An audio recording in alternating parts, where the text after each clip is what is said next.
Alright, ladies and gentlemen, as promised a few weeks ago, I am starting the Karnstein trilogy from Hammer. Now today I'm doing the 1970 film, The Vampire Lovers.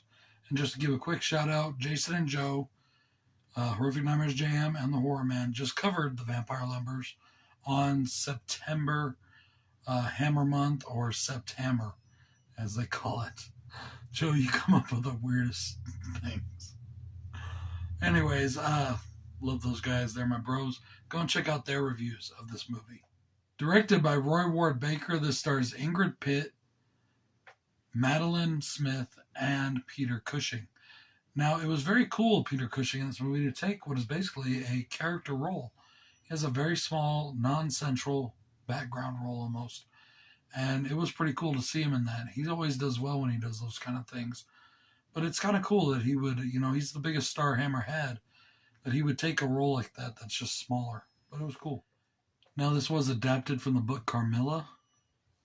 A family of vampires sets their vampiric daughter, supposed daughter, on a vampiric rage through the countryside where she gives in to all of her lustful tendencies. That vampire is played by Ingrid Pitt, and something really funny happened during shooting.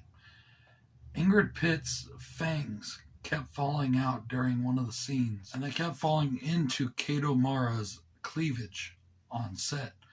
So while standing there on set trying to figure out how to keep these fangs in her mouth, she saw one of the crew members was chewing gum. She went over to the crew member, reached into his mouth, pulled the gum out, stuck them to the fangs, and put them up in her mouth. And they stayed for the rest of the shoot. Kind of gross, huh? Guys, I really enjoyed this movie, and the only con that I really had for it was the actress Madeline Smith had her teeth were like brownish on the sides a little bit. And it wasn't, I don't think, because of the character. It was just her teeth. And it reminded me of Austin Powers, where they said in the 60s you could be a sex symbol and still have bad teeth. So that was kind of gross for me. Other than that, she's like incredibly hot. As I said, I love Peter Cushing in the character role. And again with Hammer, I'm always impressed by how they seem to get the most elegant and beautiful of English actresses at the time. Classical looking actresses that are just absolutely stunning and still talented enough for their parts. And the head of all that is Ingrid Pitt. She is flat out amazing. She is just one of my favorite actresses of that time period, and I absolutely love her. The Hammer sets and the Hammer locations are, as always, fabulous, and they lend quite a bit to the atmosphere of this movie. It really does have that classic vampire feel to the film. And that's really cool, especially with the way some of the shots were framed. Like going through the glass of the chateau or the castle in the windows, through the glass windows, and seeing the moon outside as you're looking out. Some of those shots just overall gave into the vampiric, creepy atmosphere. And if you were into TNA, especially lesbian TNA or female TNA, this movie is for you. It's all throughout the film, and it's pretty good stuff. I really enjoyed the dream sequences. I thought they were really well done and well executed. I thought they were really awesome. I'm kind of talking low today, and I know that, but it's because my throat still hurts. I've been sick lately myself, and my throat is still bothering me. I love how our main vampire, that's based off Carmilla, she's the main one, but there is a family, or there's people out there. There is a watcher vampire that's watching over her throughout the whole thing. And that I thought was really cool.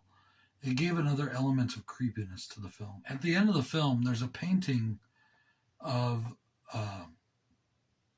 Carmisa, or whatever her name is in the film. And I forgot what it is now, I'm sorry. But it decays at the end and shows it the painting looks like a ghastly corpse with fangs. And I thought that was a really cool way to end the film. I really thought that was dope. After she got killed, it decayed her, and then a painting it decayed her.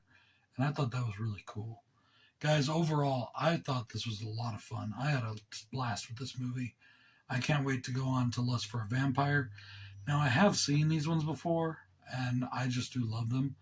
But we're going to get into the reviews on this whole trilogy, and then we're going to top it off with Kronos the Vampire Hunter as an added bonus, and then rank all 4 films in the Karnstein trilogy.